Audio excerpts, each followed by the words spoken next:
Yo, hope all is well. What's poppin', everyone? I want to personally thank you for tuning in to Nabitales. So what we do on this show is basically we recant old anime stories and dive a little deeper in terms of the lessons they taught us as well as the impact they had on our lives. I'm your host, Musa Kane, and today's Nabitale is about One Piece. Now, if you don't know, One Piece is a story about a rubber boy who goes on to become the king of all pirates. How he does that, I mean, it's his goal and his accomplishments. So we'll run through the story and find out about that. So, warning, if you haven't watched One Piece yet and your goal is to watch this, and you're the type of person that doesn't love spoilers, my spoiler game is about to be crazy. I'm talking immaculate, spectacular, next level snitching. So, if you are in the process of watching One Piece, please proceed with extreme caution. I can never recreate Oda's masterpiece, but if you don't plan on sitting through 1,000+ episodes, yes, 1,000+, no cap, but you want to know how the boy who lacks the ability to swim still became the baddest pirate in his whole world, so rock with the kid, Musa, and we'll get you right through the story because it's really crazy. So, Luffy's story starts off in a bar with a bunch of cutthroat pirates, and basically he's trying to get their attention. Try and get everybody's attention and let them know what he's about to do. So what his goal was, he's gonna join this pirate crew. How he's gonna do that, show them how tough he is. What's the plan? He got a knife to his face and he's gonna give himself a scar. And I guess the plan was after the scar, he'd look menacing, so they let him join. But then again, he's 6, so that tell you how great he is at planning. So as he's doing this and telling everybody to watch him do it, these are pirates. They don't care. So they tell him, make a Z, make a like draw a picture or something, thinking he's gonna like bitch out. But he does not. Luffy goes and cut this, and he got a permanent scar on his face. And the only thing that actually proved was how crazy the little dude was. Like nothing else. There was no reason to do that except for proving how crazy he was, which he didn't even know he did.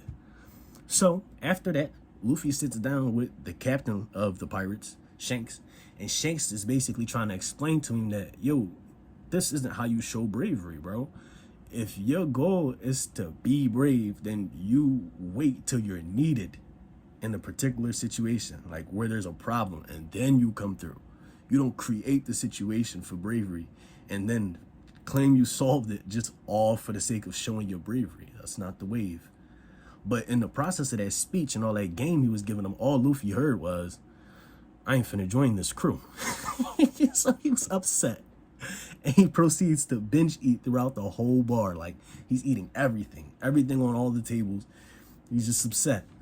While he's doing this, a group of bandits pull up.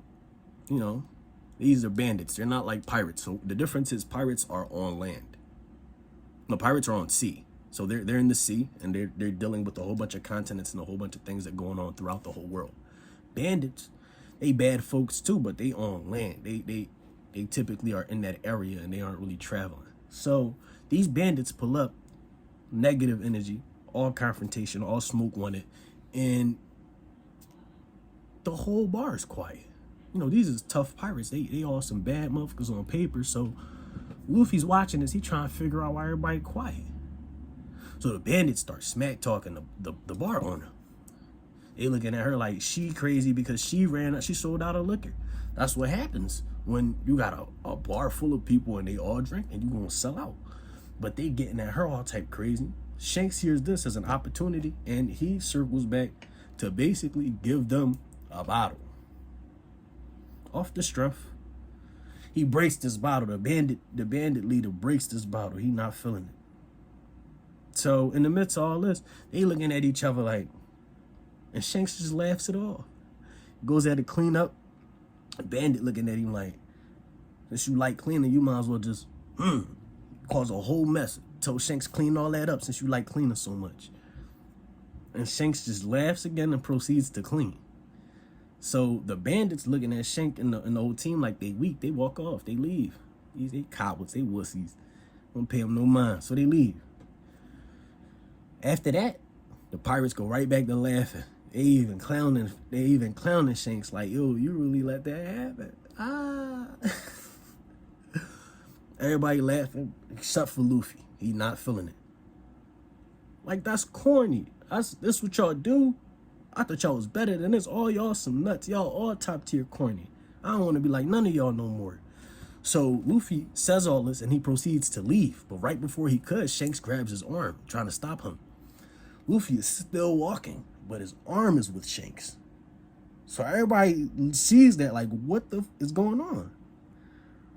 They circle back, look at everything. They notice that a treasure they had got is open and empty. Now, this treasure they got is called a gum fruit. It's a devil fruit, one of the many devil fruits in the story. They give you the ability, any ability, honestly. And the downside is it takes away your ability to swim. You have a bad relationship with seawater. And Luffy's ability was the gum fruit. So he became a rubber man. Dope. So now he is a rubber man. And that's how he gained his powers. Sometime later, Luffy's back in the bar, chilling with the bar owner. The pirates were out. They out doing pirate things, you know, conquering, pillaging, and all that good jazz. So Luffy's in there chilling, and it turns out that the bandits come back. These are the same bandits that was all types of greasy with Shanks in them, except this time Shanks was not there. Luffy looking at the bandits looking at Luffy. Luffy in his head, like, I could take him. I'm a rubber man now. I'm a rubber man. So he start talking smack. Now, the corny thing about these bandits is they wanted all the smoke with 6-year-old Luffy. So they proceeded, and I mean, like, in a mean way, they beat his ass, like, viciously. So after that, there wasn't no after that. It was happening for a minute. Excuse me. They was beating him. So they was beating him bad. So the whole town came out. Even the mayor came out apologizing on Luffy's behalf. And the bandits just fed off this. They loved it. So they had their foot on Luffy's head. And they letting everybody talk all types of greasy. So fast forward to mid situation. Shanks come out. Shanks and the crew come out. And they're basically like, damn, Luffy, you was talking all heavy about the rubber pistols. What happened to the rubber pistols? Like, we thought you had this handled. Like, Shanks is talking to Luffy directly, like the bandits don't even exist. And they agitated about that. So one of the bandits sneak up behind Shanks and put a gun to his head. He said, you gonna act like you don't see us? Shanks look at him like, oh, so you ready to use that? The bandit looking like, what are you talking about? He said, that's not a toy, homie. When you ready to use it, that's when you pull it out. Bang! All you hear. Shanks' man, Fats, pops the dude that tried to play that sneaky shit. So that's over with. Now the bandit's looking at the pirates like, y'all play dirty. He's like, dirty? Bro, we are pirates, bro. Like, you started this. When you messed with family, you started this. So now you gonna feel what it feel like to have it finished. Like, so Shanks' right hand, Ben. Ben goes ahead and grab a rifle. He said, I got this. He take out the whole team of bandits with the back of a rifle. He just mollywop, situate the whole situation. And after it's done, the bandit chief looking real scared, real nervous. Like, so what he does is smoke screen, boom, looking like a whole ninja. He take off. Him and Luffy, he got Luffy still. Everybody panicking. So, fast forward, he's in a boat now. Him and Luffy tied up. He's in a boat, and his goal is to drown Luffy. He knows he can't swim. Again, top tier corny. He throws Luffy in the water. Now, Luffy, life flashing before his eyes. He over here, I'm finna die. Somebody please help me. That's all he could think. Somebody please assist. But nothing is happening. In the midst of all that, this bandit chief, his laughing attracts this thing called the Sea King. A big bad motherfucker. Like, I'm talking a monster. Real life. Fast in the water. Teeth the size of the boat that bandit chief was in. And you can confirm that because he ate him up in one bite. Light. It was done just like that. So this monster ate him and Luffy see it. For a second, he like, hey, yo, that's what's up. But then he realized, I'm still in this water. So he's really praying for his life. Please, somebody, please assist me. Please. Oh man, I can't go like this. Luffy fades the like he fades to black. And when he opens his eyes, all he sees Shanks. Shanks is holding him. Now Shanks is holding him. And Luffy remembered before he passed out that Sea King was on his way to Luffy. That was like when he started doing the real praying. So when he woke up and Shanks was there, Shanks looking at the monster like, we got beef? Shanks looking at the monster like, you need to get out of here. The monster looking at Shanks like, oh, I didn't know that was your home. I didn't know that. Okay, I understand now. I understand. I comprende. The monster take off. He don't want no confrontation with Shanks. And after that, Luffy is crying. He's still crying. Like he was crying before. He was crying when it happened. And he started crying more after it happened. So Shanks is like, stop crying. Like, stop crying, Luffy. It's done. It's done. Luffy's reason for crying, even after all that, was because Shanks had just lost his arm. His arm got took by that monster while he was saving Luffy's life. And Luffy was upset because like Shanks is a pirate captain. There's a whole lot of people that depend on him. But Shanks explained it to Luffy. This arm ain't nothing but payment for the goal that I set aside. And the goal was accomplished. You're safe. That's all that matters. Like Luffy, like when Luffy heard that, he understood like the trueness, like how popping it was to be in that position. As well as like he was really inspired by it. And his talk on pirates was never the same again. So Luffy goes on to explain to Shanks. This is probably a few months later after the whole incident. Shanks is now one-armed, you know what I'm saying? And the team is getting ready to leave, go back to more adventuring.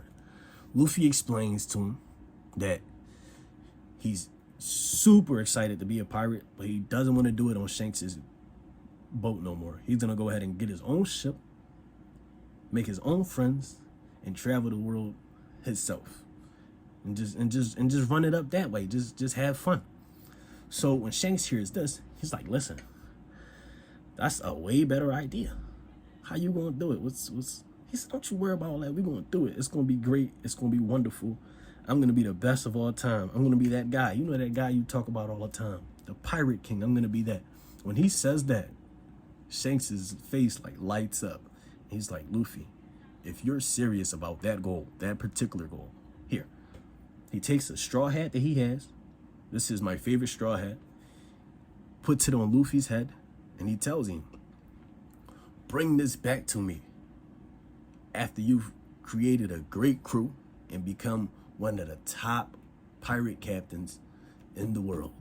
Bring this back to me. I believe in you. So Luffy, that's like, I'm saying, tearing. Like that's his old head telling him he believed in him. So it's a whole game changer. After that, Luffy was ready. Like he was solidified in his goal and his aspirations. And Shanks and them, they went on their way to do more adventure, pirate things. 10 years after that, Luffy is ready for his journey. The one that he promised Shanks that he was going to take. So it's been 10 years. I'm saying he was a rubber boy, but now he's a rubber man. It's a different story. So he's leaving on a little dinghy, a small little boat, across the same ocean he almost drowned in. The town waving by. But the only difference about this scene, he met up with that Sea King. That Sea King that killed the boy that almost drowned him. Different story. I'm talking, when he met up with that Sea King, the whole thing was clear as day. He mollywopped him. It was done. One hit, Sea King was out his way, and Luffy was on his adventure. So that's the end of chapter 1. Now, what's so dope about chapter 1 and the lesson that chapter 1 had taught me was that no desire is really pure until you make the decision to chase it yourself, regardless of whether somebody's gonna be with you or whether you're prepared for it. Once you make the decision, everything else falls in line. Like that was a major lesson that I learned from this chapter. So again, whatever you learned, put it in the comments because I need that. Like, there's so much that goes on with these that we never really sit back and think about all it taught us. So you let me know some of the things that you learned, and we can double up and triple up on the next episode, because at the end of the day, there's more people out here who need to learn this stuff. Like, even me chase dreams. Like, tap in next time and hear how Luffy makes out in chapter 2. Hope to see you in the next episode of Nabitales, the One Piece segment, told by the homie, for the homies. Again, I'm Musa Kane. See you next time.